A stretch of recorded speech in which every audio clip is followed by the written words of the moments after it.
CM అనే పదానికి వన్నె తెచ్చింది పవన్ కళ్యాణ్ గారు. పవన్ కళ్యాణ్ గారికి డిప్యూటీ సీఎం వల్ల వన్నె రాలేదు. డిప్యూటీ సీఎం ఎవరు అనేది అందరికి తెలిసి ఉండే పరిస్థితి లేదు. ఈ రోజు ఒకే ఒక్క పవన్ కళ్యాణ్ గారు వల్ల మాత్రమే ఈ రోజు డిప్యూటీ సీఎం పవన్ కళ్యాణ్ గారి తాలూకా సోషల్ మీడియా అయినా బయట అయినా ఎక్కడైనా ఆయనకు పోటీ రావాలని చూస్తే పోటీ అనేది లేదు అని చరిత్ర చెప్తుంది. ఒక్కసారి సరి చూసుకోవాలని మరొకసారి తెలియజేస్తున్నాను.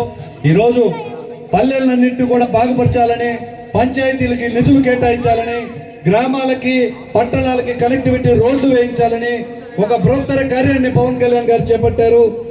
దండాలకి రోడ్లు వేస్తున్నారు. మంచినీరు ప్రతి ఒక్కరి హక్కు, ప్రభుత్వం దాన్ని కల్పించాల్సిన బాధ్యత ఉంది అని గత 10 సంవత్సరాలుగా పోరాడుతూ ఈ రోజు ప్రజల మౌలిక వస్తువులు సంకల్పించడానికి మాయా అగ్నిమే చేస్తున్నారు. పవన్ కళ్యాణ్ గారికి పోటీ లేదు. ఆయన ఒక శిఖరం.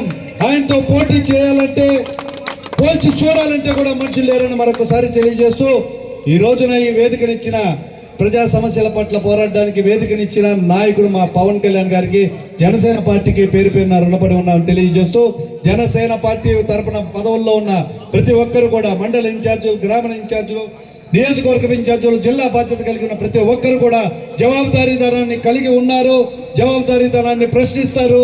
ప్రభుత్వంలో ఉన్నాం కాబట్టి ప్రజలకు అవసరమైన అవసరాలన్నీ కూడా సముచితంగా తీరుస్తారని తెలియజేస్తున్నాను. జై జనసేన, జై హింద్.